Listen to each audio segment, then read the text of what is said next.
Buenas tardes. Eh, bueno, a ver si en este tercer intento, dicen que en la tercera va la vencida. Es la tercera vez que intento grabar este sermón, este comentario del Evangelio, que corresponde al domingo pasado, no a este domingo. Pero como la cuaresma tiene toda una temática interna, eh, creo que conviene, aunque sea un poco tarde, una semana de retraso, eh, tomar el tema del Evangelio de las Tentaciones y bueno, espero poder hacerlo hoy o mañana, el Evangelio de la Transfiguración. Van unidos, por eso es que quiero comenzar. Voy a entonces comentar el Evangelio de las Tentaciones que se leyó el domingo pasado. Del Evangelio según San Mateo, capítulo 4, versículo 1 y siguientes. Entonces Jesús fue llevado por el Espíritu al desierto para ser tentado por el diablo. Después de hacer un ayuno de 40 días y 40 noches, sintió hambre. El tentador se acercó y le dijo: Si eres hijo de Dios, di que estas piedras se conviertan en panes. Mas él respondió: Está escrito, no solo de pan vive el hombre, sino de toda palabra que sale de la boca de Dios. Entonces el diablo lo llevó consigo a la ciudad santa, lo puso sobre el alero del templo y le dijo: Si eres hijo de Dios, tírate abajo, porque está escrito: A sus ángeles te encomendará, y en sus manos te llevarán para que no tropiece tu pie en piedra alguna. Jesús le contestó: También está escrito: No tentarás al Señor tu Dios. De nuevo lo llevó consigo el diablo a un monte muy alto y le mostró todos los reinos del mundo y su gloria, y le dijo: Todo esto te daré si te postras y me adoras.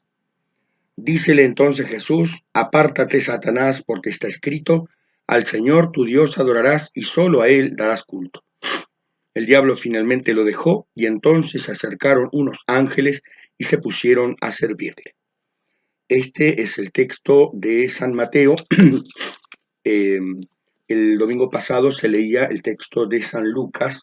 Prefiero el de San Mateo porque está, digamos, más armado de acuerdo al comentario que quiero hacer. Primero, ¿qué son las tentaciones? La tentación es un estado mental eh, en el cual, un estado mental, psicológico, en el cual lo malo se nos representa como agradable, conveniente o necesario. El mal que nosotros sabemos intelectualmente que es malo, se nos representa como oportuno, quizá necesario, agradable, conveniente. Es un estadio previo al pecado, no es pecado. La tentación de por sí no es pecado.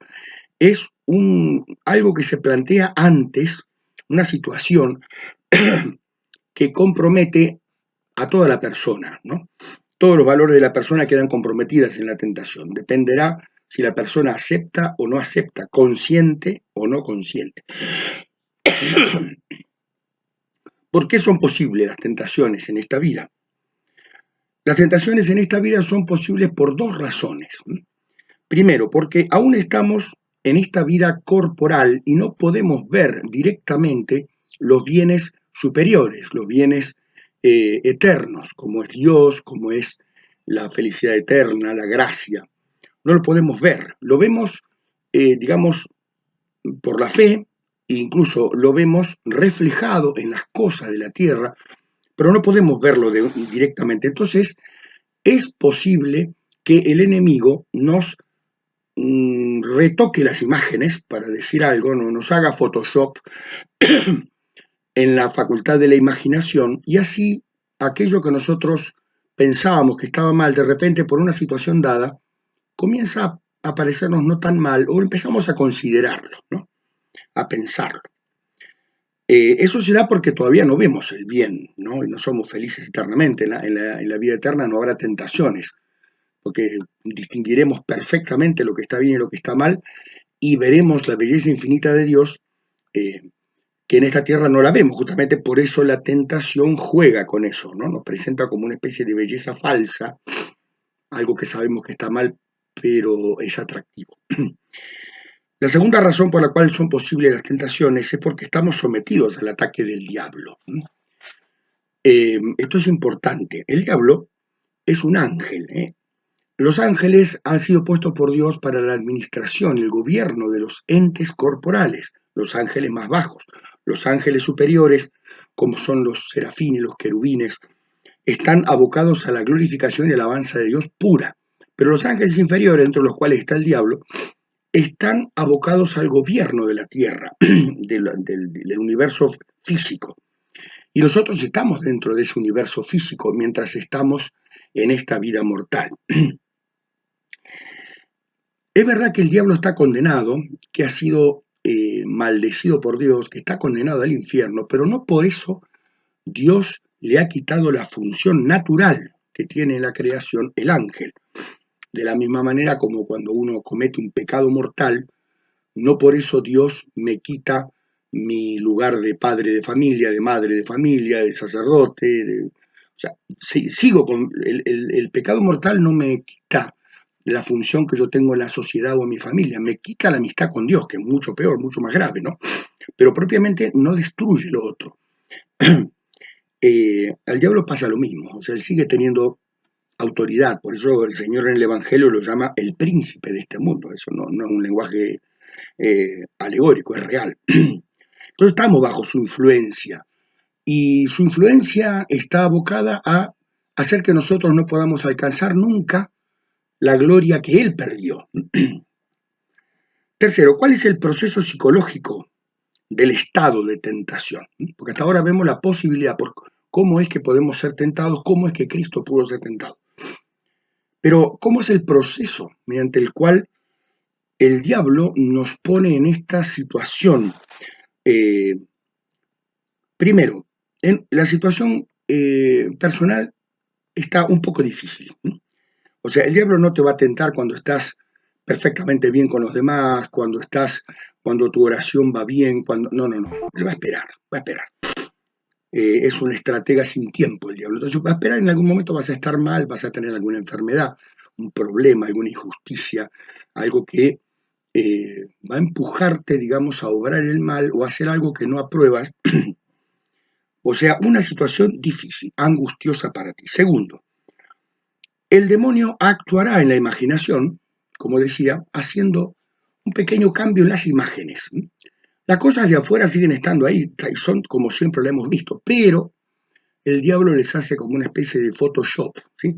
Que lo redondea más. ¿Eso de dónde lo sacamos? Eso está en el libro del Génesis, en el capítulo 3 del Génesis, cuando Eva sufre el embate del diablo y el diablo le había dicho a Eva, el primer error de Eva fue ponerse a charlar con el diablo, el primer error, ¿sí? Le había dicho a Eva, no, en realidad si comes no es que vas a morir, sino que vas a abrir los ojos y vas a ser como Dios. Ese cambio, eso que dijo el diablo, le cambió la imagen a Eva. Y Eva entonces empezó a ver ese fruto, ustedes pueden ir a la Biblia y leerlo, empezó a verlo agradable para comer, agradable a la vista y apto para adquirir sabiduría. Eva, antes de ponerse a hablar con el diablo, ¿veía así las cosas? No. Ya conocía perfectamente que eso no se podía tocar porque eso llevaba... ¿Y qué pasó? La situación de tener que hablar con un ángel al hombre lo altera, ¿no? De alguna manera. Bueno, esa tentación movilizó en Eva, los deseos de comer del árbol. Y así ella aceptó eh, y cayó en el pecado. Entonces el diablo lo que busca es que nosotros, que estamos firmes en el bien, por la tentación cambiemos la imagen y vayamos hacia eso que está mal. Bien, en la tentación quedan comprometidos todos los valores de la persona. Bueno, esto es un tema un poco complicado, tenemos que meternos en otro asunto, lo vamos a dejar de lado porque si no se nos va a ir el tiempo en esto que es de otro orden. Pero recordemos esto, toda la persona está sitiada cuando está en proceso de tentación. El diablo tiene tentación, la palabra tentación significa tanteo, también tanteo, porque el diablo no ve directamente lo que pasa en el alma de las personas, no puede actuar directamente en la mente o en la voluntad de las personas. Puede actuar en el cuerpo, en la imaginación, en las funciones sensibles, pero no puede actuar en las funciones superiores. Por eso tantea, prueba, aprieta, pone en una situación difícil. Bien, Para entrar entonces en este tema de las tentaciones del desierto, tenemos que ver que son las mismas tentaciones las que sufrió Cristo, las que sufrió Israel y las que sufre todo cristiano. Israel, ¿cuándo fue tentado Israel por el diablo? En los 40 años que van desde la salida de Egipto hasta la entrada en la tierra prometida. Ahí vemos que el tentador apareció varias veces con tentaciones muy graves, ¿no?, al pueblo de Israel y lo hizo caer. y lo hizo caer. Eh, Bien, voy un poco entonces a la tentación de Jesús. Si nosotros veamos en el Evangelio, Jesús estaba ya con hambre, con sed. Entonces aparece el diablo y dice, haz que estas piedras se convierten en pan. En Cristo las tentaciones son más agudas, más complicadas incluso que las tentaciones en Israel o que las tentaciones nuestras. En Cristo hay una carga mayor, porque la tentación del diablo es apartarlo de su misión como Mesías. Ni Israel ni nosotros tenemos una misión mesiánica, por eso el ataque que va a Cristo es más serio, más profundo. A que estas piedras se conviertan en pan. Si eres hijo de Dios, Dios no te puede negar este pequeño favor. A ver, eh, en Israel pasa algo parecido. Eh, Nosotros tenemos en el libro de en la tentación del del desierto de Sin, lo tengo aquí la cita, así Éxodo 16:1. Los hebreos, los judíos, le dicen a Moisés, ojalá hubiéramos muerto en Egipto, donde teníamos pan en abundancia. ¿Ve? Es la misma tentación. A que estas piedras se conviertan en pan. Ojalá hubiéramos muerto en Egipto, donde teníamos pan en abundancia. Vemos que ya Israel cayó. Israel, o por lo menos la gran mayoría del pueblo de Israel, había caído ya, porque se quejan contra Dios. Es propio de la persona que está accedido en la tentación entrar en una tristeza y acusar a Dios tranquilamente. Ojalá hubiéramos muerto. Qué error fue seguir a Moisés. ¿Cuál podríamos decir que fue la tentación del diablo? ¿Cómo formuló la tentación el diablo que hizo caer al pueblo de Israel? Si eres el pueblo de Dios, ¿por qué tienes que pasar necesidad? Esa sería la. Y nosotros cristianos también somos probados en eso. El diablo nos dice, ¿de qué te sirve tener fe si pasa necesidad económica? El pan significa los bienes económicos, ¿no es cierto? ¿Por qué tenés que pasar necesidad? ¿Por qué no estás tranquilo y cómodo? Si eres hijo de Dios, si eres cristiano, no por eso tienes que ser un mendigo. ¿Cuántos de nosotros nos acosa la pobreza? Y es difícil trabajar con eso. Eh, a ver, si nosotros pudiésemos poner un título general a esta primera tentación del desierto, deberíamos decir lo siguiente. La religión, el diablo tienta para que la religión, perdón, el diablo eh, dice que la religión debe ir acompañada de bienestar, tranquilidad económica y, si se puede, algo de dinero o riqueza. La religión, pues son tentaciones religiosas, ¿sí? No son tentaciones de cualquier orden, no. Son tentaciones a personas, en primer lugar a Cristo, pero a Israel y a los cristianos, personas que están marcadas por Dios para la vida eterna. Por lo tanto, el diablo va a intentar corromper esa relación de esas personas con Dios. La religión debe ir acompañada de bienestar y de tranquilidad económica. ¿Cuál fue la respuesta de Cristo? Cristo aceptó la pobreza y el hambre. No solo de pan vive el hombre, no me vengas aquí. Fíjense que no habla directamente con el diablo. Utiliza la Biblia Cristo. No habla directamente con el error de Eva. Fue ponerse a hablar con el diablo. El diablo le dijo a Eva, así que Dios os ha dicho que no comáis de los árboles que están en el jardín.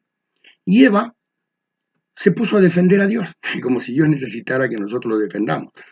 No de todos los árboles, dijo Eva, sino solo del árbol de la ciencia del bien. ¿No te das cuenta que ya te está engañando? Con el solo hecho de ponerte a hablar con él, ya estás engañado. Por eso Cristo no habla directamente con él nombra la Biblia, ya está. Pan, no solo de pan vive el hombre. ¿Cuál fue la respuesta de Dios a este Israel que pecó? En el desierto de Sin, Dios les dio el maná para enseñarles que Él es quien alimenta, que tú puedes tener mucho pan en tu despensa, pero ese pan puede estar envenenado y matarte. El alimento verdadero, incluso físico, depende de Dios. ¿Y cuál es la respuesta nuestra de cristianos? La comunión y la Sagrada Escritura. El pan de la Biblia, el pan de la palabra de Dios en nuestras vidas y el pan de la Eucaristía. Y la aceptación de la pobreza y de las necesidades. Hay muchas personas que dicen, no, pero yo le he pedido a Dios que me vaya bien en el trabajo y no me va bien. Bien, o sea, no está en el contrato de cristiano que te tenga que ir bien en esta vida y en la otra. No. En esta vida, si Dios me pide a mí que yo padezca, pues tengo que aceptar el padecimiento. Primera tentación. Segunda tentación, complicadísima. Esta es complicadísima y no la puedo abarcar del todo. Tírate del pináculo del templo. Había un lugar elevado en el templo que le llamaban el pináculo, donde toda Jerusalén, el centro, digamos así, político, económico, social de Jerusalén, era el pináculo del templo. Por lo tanto, un milagro producido allí haría que todo Israel mirara a Cristo y dijera, ha venido el Mesías finalmente. Entonces la segunda tentación dice, tírate del pináculo del templo. Y esta vez el mismo diablo intenta corromper a Jesús con la Biblia. Fíjense, si eres hijo de Dios, tírate del pináculo, porque está escrito, a sus ángeles te encomendará y en sus manos te llevarán para que no tropiece tu pie en la piedra. O sea, el diablo utiliza el texto bíblico, pero sacado de la fe y sacado del contexto en el cual, digamos, fue dicho. Lo aplica a una cosa que no es propia, digamos, que va contra la misión mesiánica de Cristo. Tírate del pináculo del templo. La religión debe servir para unirnos a todos los hombres y lograr la paz. Y una especie de gran propaganda, o sea, la religión convertida en propaganda. Propaganda. El pueblo de Israel también cayó en esa tentación, en el desierto de Refidim. Eso está en el Éxodo capítulo 17, 1. Dice, los judíos se pusieron a protestar contra Moisés y le decían, ¿se acuerdan la primera tentación? Ojalá hubiéramos muerto en Egipto donde teníamos pan. La segunda tentación es, nos sacaste de Egipto para matarnos de sed. A ver, ¿alguno había muerto de sed? No. ¿Alguna oveja se le había muerto de sed? No. Simplemente les pareció que no tenían agua, que Dios tenía que hacer un milagro, va, ¿sí? Y en medio de tanto desierto, estaban hastiados, cansados, lejos de Dios. El hastío y el cansancio es propio de un alma que se ha alejado de Dios. Y el diablo trabajó a ese pueblo de Israel y le dijo en secreto, digamos, si eres el pueblo de Dios, ¿por qué tu religión es tan aburrida, tan llana, sin nada espectacular, este desierto que es un desastre? ¿Por qué no vemos algo? Haz un milagro, ¿sí? Tírate del pináculo del templo. Si eres el Hijo de Dios, le dice el diablo, manifiesta tu poder mesiánico, entonces todos te van a seguir. La tentación de la fama, esta tentación, si la primera tentación es la tentación de la comodidad, de vivir tranquilos y con los bienes, esta tentación es más sutil, más profunda, y se llama asedia. Es una tentación, digamos, complicada, porque es una especie de cansancio de las cosas espirituales, un volverse a las cosas de la tierra y un buscar lo extraordinario en la religión y un hacer que todo el mundo, digamos así, digamos, la religión tenga muchos adeptos como un club de fútbol, ¿no es cierto? La religión, se dice modernamente, debe servir no para adorar a Dios y para salvar las almas, sino para unir a todos los hombres y lograr la paz. Es la misma voz del diablo, ¿eh? Es la misma, ¿eh? Tírate del pináculo del templo, entonces todos te van a alabar y vas a ser una gran iglesia con todo el triunfo material y todos te van a reconocer. No, no es esto. El cristiano también sufre esta tentación. No siento deseos de rezar, me vuelvo loco en medio de 1000 actividades apostólicas. no puedo rezar, estoy muy metido en muchas cosas, trabajo, familia, incluso parroquia, eh, y no siento deseos de rezar. Y llego a mi casa y no puedo encontrar el espacio para la oración. La religión, dice el diablo, tendría que consistir en hacer el bien a la gente y no solo en rezar y en hacer penitencia y en esas cosas que aparentemente para el mundo no tienen ninguna relevancia. ¿Ven? Cansancio espiritual. Tírate del pináculo del templo y ahórrate todos los sacrificios que vas a hacer. Eh, a Israel le dice, eh, saca agua del desierto y entonces muéstranos definitivamente que estás contigo, que estás con nosotros. La religión debe servir a los fines de los hombres. ¿Cuál es la respuesta de Cristo? Nuevamente la escritura, pero esta vez arraigada firmemente en la ley de Dios. El diablo había usado la escritura contra la escritura.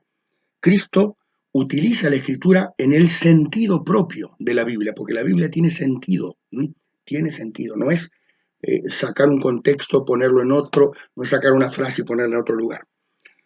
La respuesta de Cristo es, no tentarás al Señor tu Dios. No le pidas a Dios hacer cosas extraordinarias, porque lo que tenemos que hacer no es extraordinario, sino cumplir su voluntad.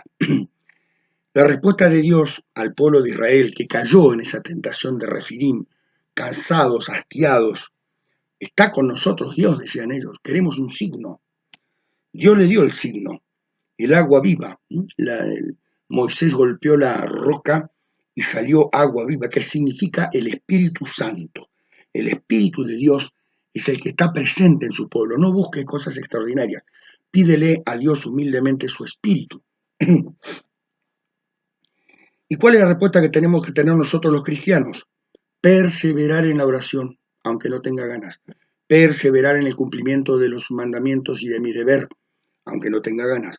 Buscar la sencillez y no la notoriedad, la humildad, la sencillez y la pequeñez. No tener miedo a los fracasos en esta vida, no a los contratiempos, no voy a pasar desapercibido, yo soy una persona que ni fu ni fa. ¿Cómo que ni fu ni fa? ¿Por ti murió Cristo? ¿Cómo que ni fu ni fa? No tienes derecho a decir eso. No, yo soy una persona común, corriente. No eres tan común porque Cristo murió por ti, te dejó a su madre, te dejó a la iglesia, te dejó los sacramentos, o sea que no eres tan común. A veces uno está tentado de que necesitamos signos de Dios para sentirnos tranquilos. Pues no, tiene que servir a Dios sin estar tranquilo, sencillamente, ¿no? Aceptar tu condición pequeña y dejarte guiar y no volverte loco. La última tentación del desierto dice que el demonio llevó a Cristo a un monte muy alto, ¿sí? Y le mostró todos los reinos del mundo y su gloria, que le pertenecen al diablo, porque el poder y el dinero tienen un solo dueño. eh, Todo esto te daré si postrándote me adoras. Eh, es como si dijera el diablo, el poder político es tuyo, porque tú eres el Mesías, tú eres el Hijo de Dios, por lo tanto te corresponde el poder político. Claro, pero el poder político tiene una trampita, igual que el poder económico. El poder político y el poder económico están sometidos al príncipe de este mundo, al diablo. Por lo tanto, para que el Mesías, en vez de ir a la cruz, vaya a la gloria de lo político y lo económico, tiene que renunciar a la cruz. Por lo tanto, tiene que adorar al que es dueño de la riqueza y del poder. ¿Y quién es ese dueño? El diablo. El diablo le ofrece a Cristo un atajo. Tú vas camino a la cruz y con la cruz, ¿qué piensas que vas a salvar a la gente? Yo te ofrezco el poder y el dinero, ¿sí?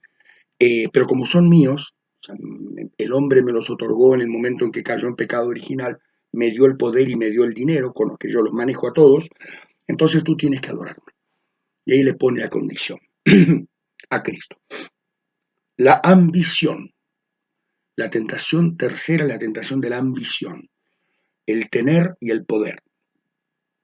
El pueblo de Israel también cayó en esta tentación.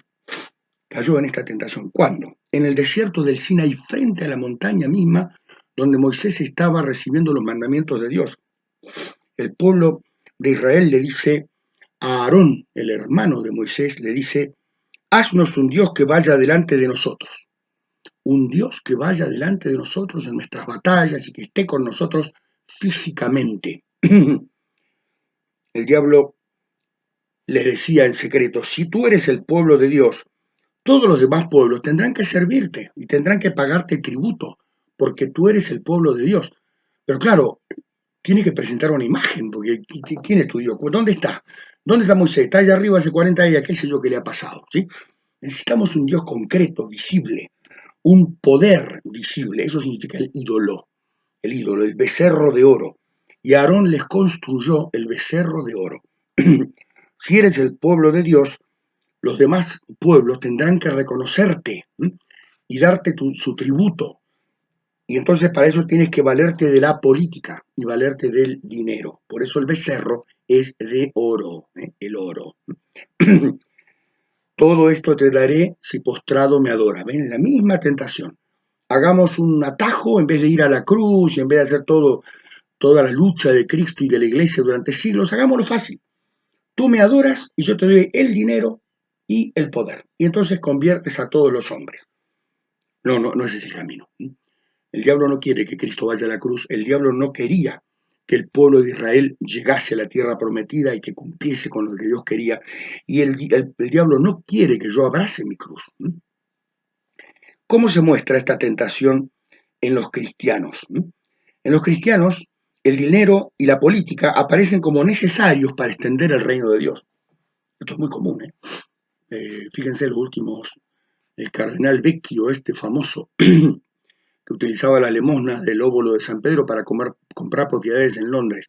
Si ustedes le hubiesen preguntado a Vecchio, hubiera dicho, no, pero son los bienes de los pobres que nosotros los invertimos para no perderlos. El dinero y la política son necesarios para extender el reino de Dios. Lamentablemente muchos sacerdotes pensamos eso. Para hacer la obra de Dios hay que tener poder y hay que tener dinero, ¿sí? La religión podrá llegar a todos los hombres el día que tenga poder político, poder militar y sobre todo poder económico. Esa es la tercera tentación de Cristo, la tercera tentación de Israel en la cual cayó Israel y la tercera tentación de los cristianos. El poder, la decisión y la influencia sobre los hombres. Claro, pero eso se lo tenés que comprar al diablo, porque el único que tiene eso por el pecado original es el diablo. ¿Cómo respondió Cristo? Apártate de mí, Satanás. Apártate de mí, Satanás. Y nuevamente con la Biblia vuelve a decir, al Señor tu Dios adorarás y solo a Él darás culto. Primero Dios. Si a mí me toca pasar toda la miseria, bendito sea, pero primero Él. Apártate de mí, Satanás. Iré a la cruz y desde allí reinaré. Y conquistaré todo esto que ahora es tuyo, un día será mío por conquista. La religión de Cristo pasa por la cruz. La religión del diablo escapa a la cruz. Por eso la necesidad, que muchas veces parece muy, de tener poder para poder llegar a las cosas religiosas. Eso es falso. La respuesta de Dios, fíjense, al pueblo de Israel fue mucho más terrible, porque esto no se lo perdonó Dios a Israel, no se lo perdonó. Le dijo a Moisés, déjame que yo los extermine en el desierto. Dios le pidió permiso a Moisés para ir. Y Moisés dijo, no, no, no, Señor, no vaya a ser que los egipcios digan qué malo, lo sacó de Egipto para matarlos en el desierto. Gracias a la intercesión de Moisés, se salvó ese pueblo idólatra que le había adorado al becerro de oro. La respuesta de Dios es tremenda, porque cuando uno se entrega al poder político y al poder económico, no queda otra que la destrucción. ¿Recuerdan ustedes la maldición de la higuera? Esa higuera que estaba, dice el Evangelio, el amo fue a la viña, encontró que la higuera no tenía frutos, y entonces le dijo al jardinero, arráncala, ¿para qué seguir malgastando la tierra? Ese es el destino de Israel, porque fue arrancado de la tierra de Israel por no obedecer a los mandatos de Dios. Y es el destino de la iglesia si la iglesia se lleva a desviar, sobre todo en esta última tentación, al poder y al dinero. Entonces, las palabras es, arráncala, ¿para qué seguir malgastando la tierra? La respuesta de Cristo es la correcta, abrazarnos a la cruz, la que nos toque. Eh, y la respuesta del cristiano es, no se puede servir a Dios y al dinero, no podemos. Bien, estas son las tres tentaciones actualizadas, se podría decir, de Cristo en el desierto. Pronto, si puedo, voy a ponerme a la tarea de hacer el segundo comentario, que es el comentario digamos, a la transfiguración de Jesús, que corresponde a este domingo, pero como les decía, no he tenido oportunidad de hacerlo, bueno, en fin, por situaciones personales, familiares, etc. Que Dios los bendiga.